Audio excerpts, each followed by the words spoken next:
కుదరదు. నిజమేంటో కనిపెట్టడం తప్ప ఈ కుటుంబాన్ని ఒకటి చేయడానికి వేరే దారి కనిపించడం లేదు.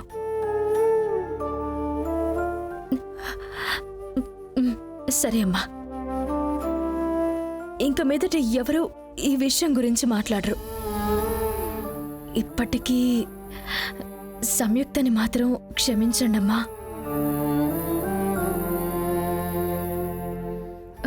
మీరిలా కోపంగా ఉండడం చూస్తుంటే ఎంత దగ్గరైనా నాకే భయంగా ఉంది జాన్సమ్మా.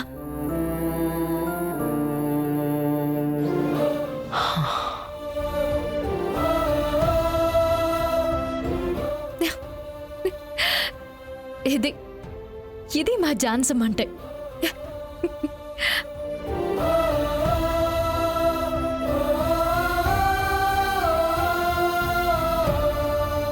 సరే,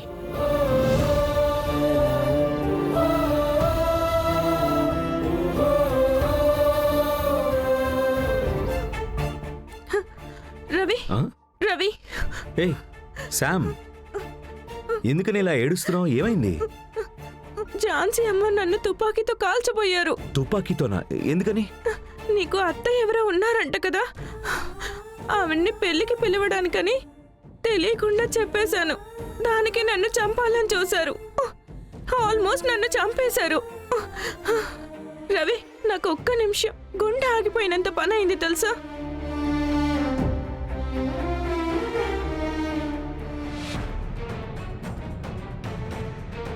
అన్నయ్య, ప్లాన్ వర్కౌట్ అయింది.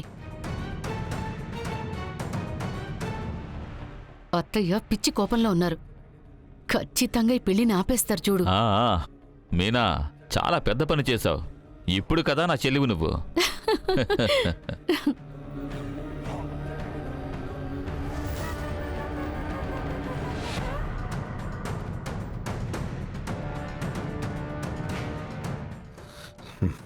రా.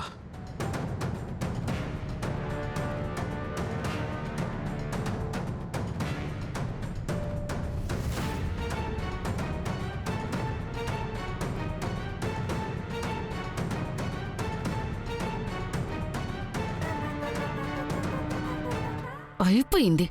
ఇవాల్టితో మొత్తం చాప్టర్ క్లోజ్. జాను, ఇక మీదట ఇలా చెయ్యకూడదు.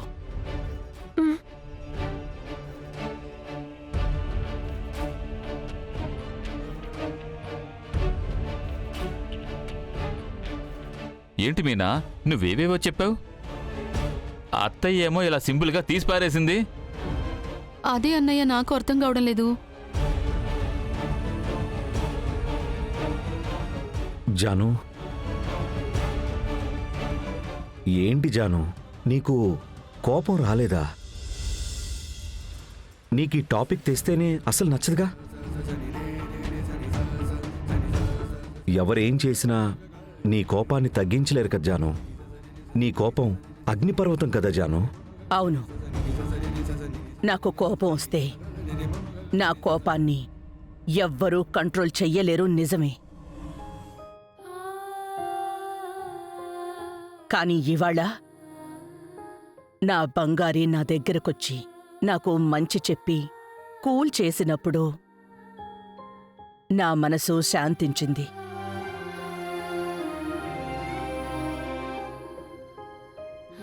సంయుక్తకి దీని ప్రభావం ఏంటో తెలుసుంటే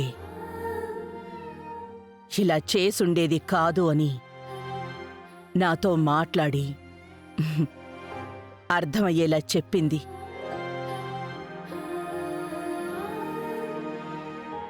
మన ఇంటి విషయాలు తనకి ఎలా తెలుసని వకాలత్ తీసుకుంది. నేను అర్థం చేసుకున్నాను. ఇక మీద ఆ తప్పు సంయుక్త చెయ్యదని అనుకుంటున్నాను. కాదని చేస్తే నేను ఓపిక పడుతూ కూర్చోను.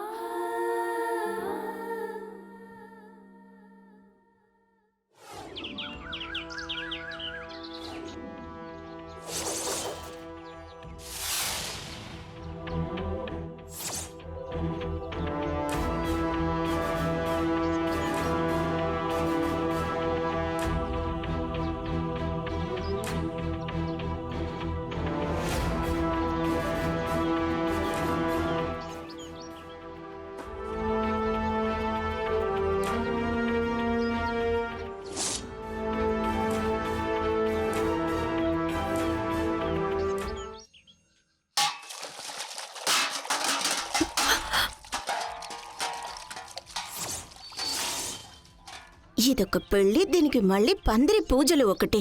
హ, హే వెన్నెలా, ఏం చేస్తున్నావు? ఏంటి? పూజ చేసిన కలశాన్ని పోయి ఇలా కాలితో తన్నుతున్నావు. నీకు కొంచెమైనా బుద్ధుందా? ఏంటి బుద్ధి లేదు అని అంటున్నావా? ఇలా చేసిన వాళ్ళని ఎవరైనా ఏమంటారు? ఇదసలు ఎంత పెద్ద పాపమో తెలుసా? ఇంట్లో మంచి కార్యం జరుగుతోంది, ఇలా నా నడుచుకునేది? ఏయ్, ఏంటి? ఏదో నీ పెళ్లిలో జరిగే పందిరి పూజకొచ్చి నేను కలశాన్ని తన్నినట్టు ఎగురుతున్నావే. ఎవరి పెళ్ళైతే ఏంటి? పూజకంటూ ఒక మర్యాద ఉంటుంది కదా. నేను దీన్ని అసలు పూజగానే చూడటం లేదు. అప్పుడు దానికి తగ్గ మర్యాదనే కదా నేను ఇవ్వగలను. నువ్వు అనుకోకపోవచ్చు, కానీ ఇది చేసేవాళ్ళు దీని మీద ఒక నమ్మకం పెట్టుకునున్నారు. అది పాడు చేసే హక్కు ఎవ్వరికీ లేదు. అవును, అది చెప్పడానికి నువ్వెవరు? నీకేం అర్హత ఉందని?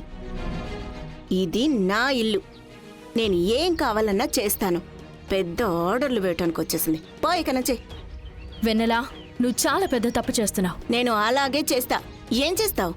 వద్దు వెన్నెలా. ఏంటి ఝాన్సీ అమ్మతో చెప్తావా? చెప్పు. ఈ రోజుతో తాడో పేడో తేలిపోవాలి. వెనలా, ఏమైందమ్మా? చూడండి నాన్న, నడిచి వెళ్ళేప్పుడు తెలియకుండా కలశానికి కాలు తగిలింది. దానికి ఎంత ఓవర్గా మాట్లాడుతుందో. ఏంటి బంగారి, నా కూతురి దగ్గర నీ పొగరు చూపిస్తున్నావా? సార్, మీ అమ్మాయి అబద్ధం చెప్తుంది. తను కావాలని కలశాన్ని తన్నింది, సరేనా? అది తప్పు అంటుంటే ఏం చేస్తావని అడుగుతోంది. నేను గొడవ పెట్టుకోవడానికి ఇక్కడికి రాలేదు. జాన్సమ్మ నాకొక పని చెప్పారు, అది నేను జాగ్రత్తగా చేసుకుంటూ పోతున్నాను. పక్క నుండి సాయం చేయకపోయినా పర్లేదు, ఇబ్బంది మాత్రం పెట్టకండి.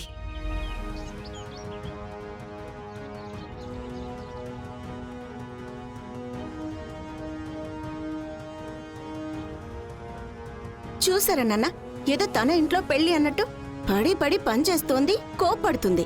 హ, నాకెందుకో అనుమానంగా ఉంది నాన్న. వెన్నెలా, ఇక్కడ నేనున్నాను కదా. ఉన్నారు, కానీ ఏం చేస్తున్నారు? ఇక్కడ జరుగుతోందంతా చూస్తుంటే నాకెంత టెన్షన్గా ఉందో తెలుసా?